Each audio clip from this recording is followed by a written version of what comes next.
जय हिंद। आप सभी का स्टूडेंट मैजिक क्लब में स्वागत करता हूं। और आज हम लोग बायोलॉजी के अगले सीरीज में यानी लुसेंट से जो हम लोग पढ़ रहे हैं, लुसेंट को सफाया करने के चक्कर में उसके अगले सीरीज में हम लोग का है जय विकास। और जय विकास ऐसे क्वेश्चन तो कम पूछता है, लेकिन जब भी पूछता है आपको हिला देगा, क्योंकि यहाँ से कोई पढ़ना नहीं चाहता है, चूंकि अजीब टाइप के है। लेकिन हम आपको बता देते हैं आपको कहाँ कहाँ से कैसे कैसे क्वेश्चन पूछेगा। इससे एक्स्ट्रा क्वेश्चन भी हम आपको लिखवाएंगे। वीडियो में पूरा बने रहिएगा, ज्यादा देर का टॉपिक नहीं है, 10 मिनट के आसपास हो जाएगा। उससे पहले हम बता दें, हम लोग का टेलीग्राम चैनल जो है टेलीग्राम अपना रन करने लगा है, ठीक है। टेलीग्राम तो आप इस पे ज्वाइन कर लीजिएगा। टेलीग्राम पर डिस्क्रिप्शन बॉक्स में लिंक है आपका, इस पे आप ज्वाइन कर लीजिए। और टेस्ट सीरीज आपका बहुत जल्द बिहार पुलिस का एक सेट रेडी हो गया है, जिसका रिगार्डिंग हम लोग कल या परसों बता देंगे आपको। गांधी मैदान में टेस्ट लिया जाएगा, ठीक है। चलिए हम लोग स्टार्ट करते हैं। जय विकास। सबसे पहले इसमें बहुत ज्यादा इसको छोड़ना भी रहता है। जय विकास, जय विकास का अवधारणा पूछेगा कौन कौन दिए हैं। एक याद रखिएगा, लैमार्क, डार्विन, वेलेस और ह्यूगो द ब्रिज। जिसमें से यहाँ पे हम लोग लैमार्क, डार्विन और ह्यूगो द ब्रिज के बारे में पढ़ेंगे। ऐसे ये टॉपिक बहुत लंबा है, लेकिन लुसेंट में इसको समराइज करके दे दिया है। हमको क्या याद रखना है? पहला, निम्न कोटि जीवों के क्रमिक परिवर्तन द्वारा अधिकाधिक जीवों के उत्पत्ति ही क्या कहलाता है? जैव विकास। मतलब जीवन का विकास कैसे कैसे हुआ, किस तरह से प्राणी अलग होते गए, किस तरह से अंग अलग अलग अलग होते गए, किस तरह से किस अंग का काम है तो यूज में रहा, नहीं है तो विलुप्त भी हुआ। वही सब के बारे में पढ़ेंगे। ये कुछ प्रस्तुत किया गया है जिससे हम लोग को मतलब नहीं है। अब इसको नहीं भी पढ़िए तो कोई दिक्कत नहीं है। अब जो क्वेश्चन जो बनाता है यहाँ से बनाएगा, ठीक है। क्वेश्चन जो बनाएगा हम लोगों का कहाँ से बनाएगा? यहाँ से।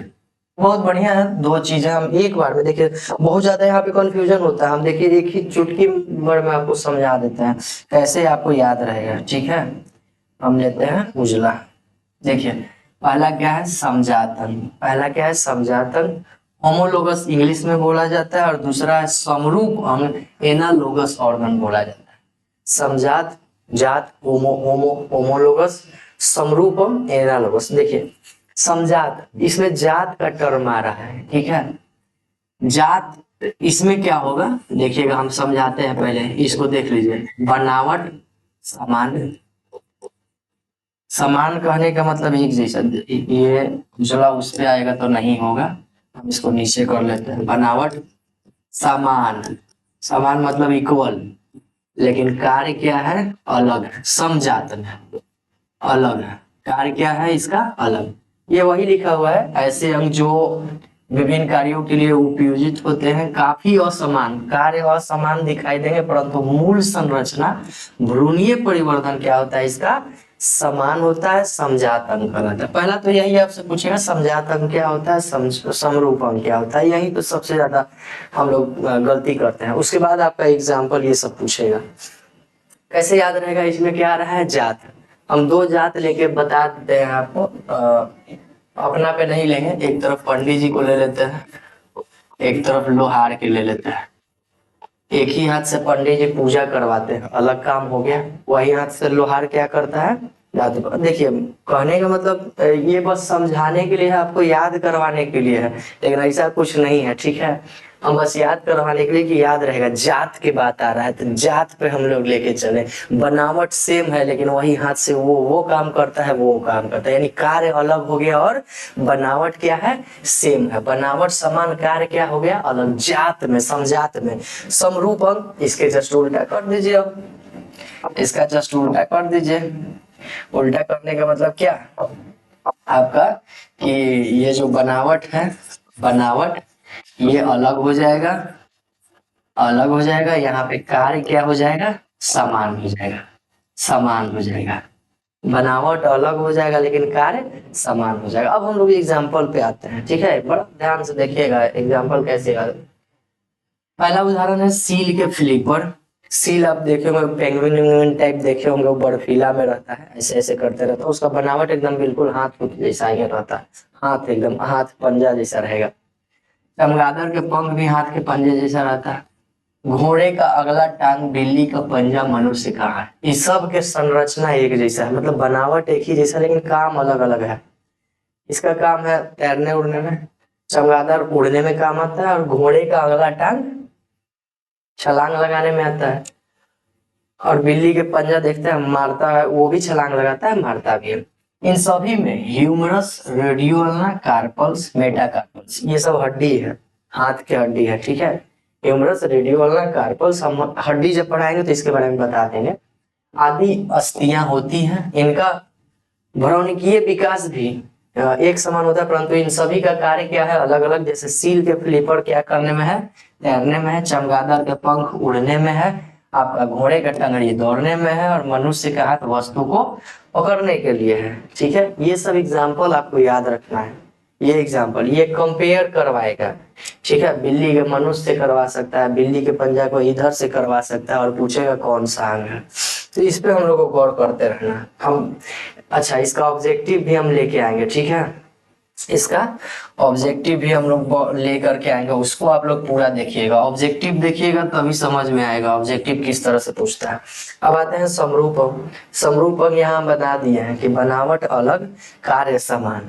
यहाँ पे कार्य अलग अलग, पंडित जी और लोहार को लेके चल रहे हैं। चूंकि एग्जाम्पल बहुत आसान पड़ रहा था इसमें समझाना, इसीलिए हम कर दिए, ठीक है।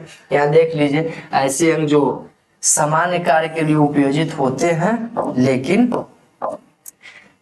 के कारण समाई दिखाई देता है, परंतु उसका मूल रचना और भ्रूणीय परिवर्तन जो है वो भिन्न होता है, समरूप अंग कहलाते हैं। समरूप मत जाइएगा कि रूप एक ही लेकर लगेगा, कार्य अलग अलग, नहीं, कार्य एक समान, बनावट अलग हो जाएगा। चलिए हम लोग अगले पे आते हैं। अगला स्लाइड हमारे कहता है, हाँ उदाहरण देख लिए, तितली का पंख उड़ने के लिए, पक्षी का पंख उड़ने के लिए, चमगादड़ का पंख भी उड़ने ही के लिए है। कार्य तो सब एक ही जैसा कर रहे हैं और देखने में भी एक समान है, परंतु इन सभी की उत्पत्ति जो है वो अलग अलग ढंग से हुआ है। जैसे तितलियों के पंख के रचना शरीर भित्ति के भंज द्वारा हुआ है। तितली के जो पंख के रचना है शरीर भित्ति के भंज द्वारा हुआ है। वही पक्षियों के पंख की रचना है इसके अग्र पादों पर परों द्वारा हुआ है। पक्षी में यह मान के चलेंगे कि 4 पैर नहीं 2 पैर है, तो उसका आगे वाला मतलब पैर जो है वो पंख में बदल गया है, अग्र पादों पर परों द्वारा हुआ है। चमगादड़ के पंख की रचना हाथ के आकार के 4 अंगुली, हम बोले ही वहां हाथ के समान है चमगादड़ के अंगुली, तथा धड़ जो है बीच में त्वचा से फैली हुई त्वचा से है, ठीक है। तो ये सब एग्जाम्पल, हम एग्जाम्पल के तौर पर ये कंपैरिजन करके पूछेगा कि पूछेगा आपसे घोड़ा के अगला टांग और मनुष्य के हाथ ये किस तरह के अंग है, ठीक है।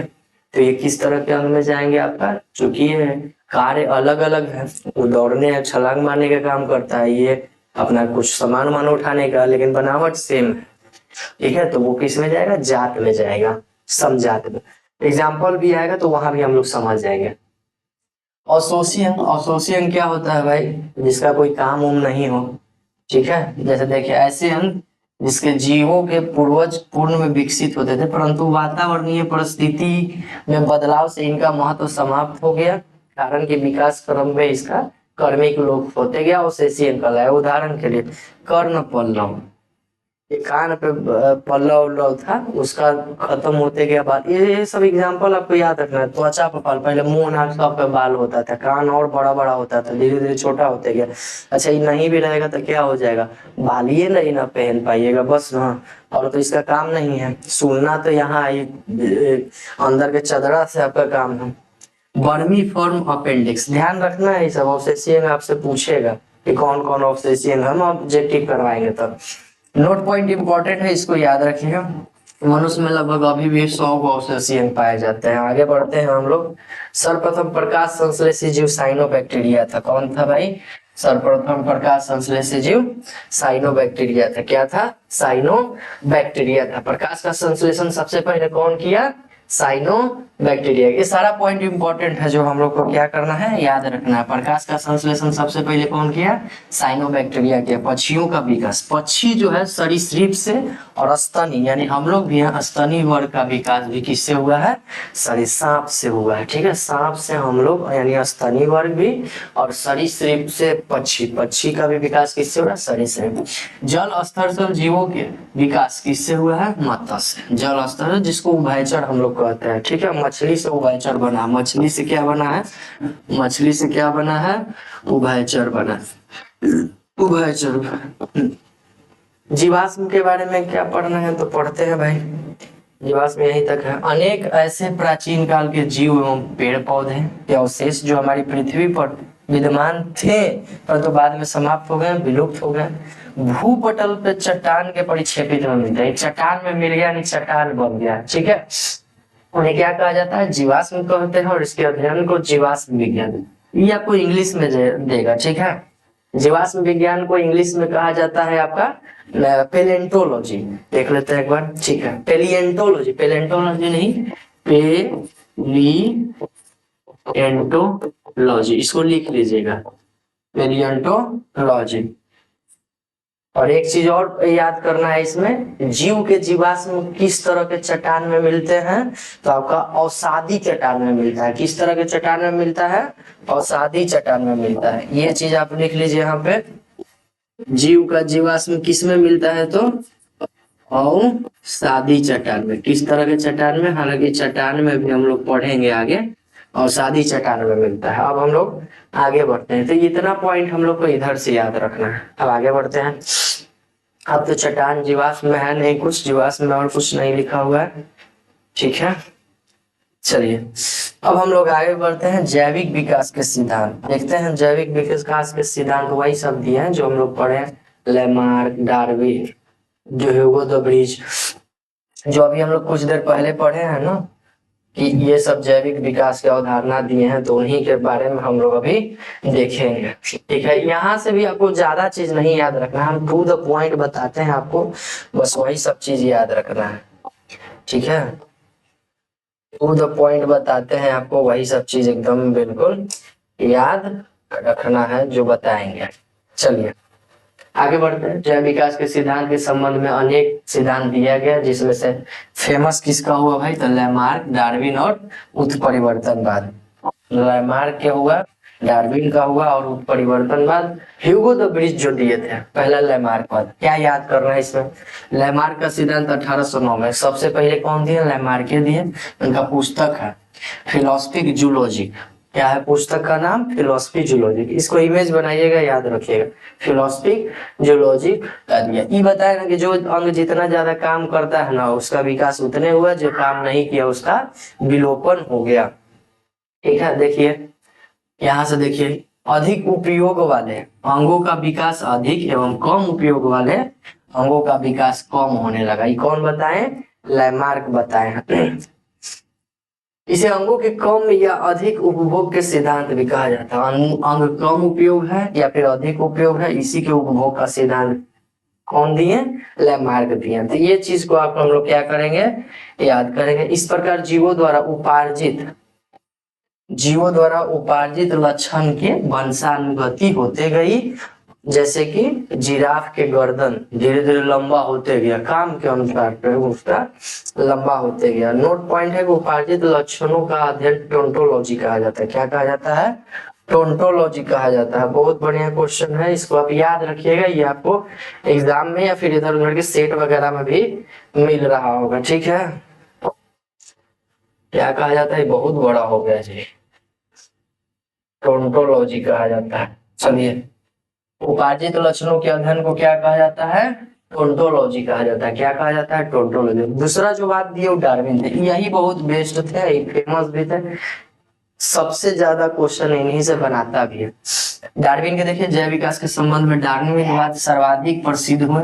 डार्विन को पूरा वशेष के महानतम अन्वेषक कहा जाता है। ठीक है, इसमें थोड़ा सा डाउट है क्योंकि ये दो एक और है वैज्ञानिक, हम बोलते हैं वाइन जैसा उनका नाम है, वियर जैसा, क्यू वियर, क्या नाम है इनका, क्यू वियर। ये नाम आप लिख लीजिएगा, ठीक है, क्योंकि डाउटनेट जो है, डाउटनेट हम इसको सर्च भी किए थे, डाउटनेट है वो क्यूबियर लेता है। और एक और हम बुक जो पढ़ते हैं उसी में दिया हुआ था क्यूबियर, लेकिन यहाँ पे हम पढ़े तो डार्विन के पूरा शेष महानतम अन्वेषक कहा गया है, लेकिन जब हम बुक पढ़े तो वहां पे क्या दिया, क्यूबियर दिया, और डाउटनेट भी क्यूबियर ही दिया है। तो इसको याद रखेंगे, क्यूबियर। डार्विन को पूरा वशिष्ठ का महानतम अन्वेषक कहा था। चार्ल्स डार्विन के ये ख्याल है, 9 में जन्म हुए, 82 में मरे थे। पर है कि 1831 ईस्वी में बीगल फूंक के विश्व के सैर पर निकले। जहाज के नाम था विश्व सर्वेक्षण जहाज से, विश्व सर्वेक्षण जहाज से पूरे विश्व में भ्रमण किए। यही बताएं कि पर्यावरण के अनुकूल जो जितना सहते गया, ठीक है, उसका उस आदमी का उतना विकास होते गया, जो नहीं सहते गया उसका काम खत्म होते गया, या फिर पर्यावरण के अनुसार जो अंग ज्यादा सहते गया उसका विकास रह गया, बढ़ते गया, या फिर जो शरीर नहीं सह पाया उसका क्या हो गया, विलोपन हो गया। तो ये सब आप पढ़िएगा, यही चीज वहां पर दिया गया है, ठीक है। इसमें कुछ आपको ज्यादा हमको वो नहीं दिखा, इसको क्या आ गया भाई, चलिए देखिए इनके संबंध में 2-3 हम क्वेश्चन लिखवा देते हैं। क्वेश्चन महत्वपूर्ण है, ठीक है। क्यूबियर आप लिख लिए डार्विन से। पहला, प्राकृतिक वर्ण सिद्धांत, प्राकृतिक वर्ण सिद्धांत या फिर विकास का सिद्धांत, ये कौन दिए हैं, विकास का सिद्धांत, विकास, जैव विकास का सिद्धांत या फिर विकास का सिद्धांत भी ध्यान रखिएगा। कौन दिए हैं, डार्विन दिए हैं। बहुत पूछता है क्वेश्चन, याद रखिएगा। प्राकृतिक वर्ण सिद्धांत भी कौन दिए हैं, तो यही दिए हैं। एक और है जो हम अलग से लिखे हैं एनसीईआरटी से, यह है आपका सारबनी अवरोहण, सारबनी अवरोहण, सारबनी अवरोहण, ये सब बढ़िया पॉइंट है। सारबनी अवरोहण, अवरोहण का सिद्धांत कौन दिया है, तो डार्विन दिया है। और ऑरिजिन ऑफ स्पेसीज, ये एक बुक है इन्हीं का, ठीक है। ऑरिजिन ऑफ स्पेसीज किनका बुक है, डार्विन के। डार्विन से संबंधित ये सब कुछ पॉइंट निकल के आया है, ठीक है। सबसे ज्यादा जैव विकास इन्हीं के क्रम में हुआ था, यही दिए थे। और ये बताए थे पर्यावरणीय अंतरजातीय, समजातीय अंतरजातीय पर्यावरणीय से ये बताए थे। फिर इनके बाद आए, ये सब आप पढ़िएगा, क्वेश्चन आपसे इतना ही मिलेगा, ठीक है। क्वेश्चन लगभग इतना ही मिलेगा, लेकिन आपको पढ़ना है इसको। चलिए 9 डार्विन बात पे आते हैं। इन्हीं के थोड़ा सा चेला और चपाटी हुए, जो देख दाख के दिए, कहे कि नहीं भाई कुछ और इसमें सुधार लाया जाए। तो इसमें भी कुछ उतना नहीं है पढ़ने लिखने जितना, आप इसको बस देख लीजिएगा, ठीक है। इसमें कुछ ज्यादा पढ़ने जितना है नहीं। अब हम लोग जो पढ़ेंगे वो पढ़ेंगे आपका उत्परिवर्तन, बहुत इंपॉर्टेंट है उत्परिवर्तन, इसको ध्यान रखें। सबसे पहली बात की उत्परिवर्तन का सिद्धांत हम लोग पढ़े थे, कौन दिए थे, ह्यूगो द ब्रिज। ब्रिज पर चढ़ के इस सब पार्ट इस तरफ से उस तरफ होंगे तो परिवर्तन हो जाएगा, उत्परिवर्तन। दूसरा चीज की इनसे जो क्वेश्चन पूछेगा हम आपको बता रहे हैं, ये आखिरी पॉइंट आप याद रखिएगा। जीन के भीतर अनुक्रम आधार के परिवर्तन ही क्या कहलाता है, उत्परिवर्तन। डायरेक्ट आपसे पूछेगा उत्परिवर्तन क्या है, उत्परिवर्तन क्या होता है, तो जीन के भीतर अनुक्रमीय परिवर्तन ही क्या कहलाता है, उत्परिवर्तन। कहीं जीन नहीं मिलेगा तो जीन के इकाई को हम लोग क्या कहते हैं, सिस्टोन, पढ़े हैं हम लोग, ठीक है, सिस्टोन। जीन के इकाई को क्या कहा जाता है, सिस्टोन कहा जाता है, ठीक है। जीन के इकाई को क्या कहा जाता है, सिस्टोन कहा जाता है। ये सब कुछ पॉइंट्स है जिसको हम लोग क्लियर किए हैं, यही आपका पूछता है एग्जाम में। अब हम देख लेते हैं कुछ और छूट तो नहीं रहा है, नहीं छूट रहा है। इतना हमको कम से कम याद रखना होगा। अब इस पे ऑब्जेक्टिव हम चलाते हैं, आप ऑब्जेक्टिव देखिए नेक्स्ट वीडियो में, मतलब अभी तुरंत ही बताएंगे लेकिन अगले वीडियो में बने रहिए। देखिए अभी स्टार्ट करते हैं, ठीक है।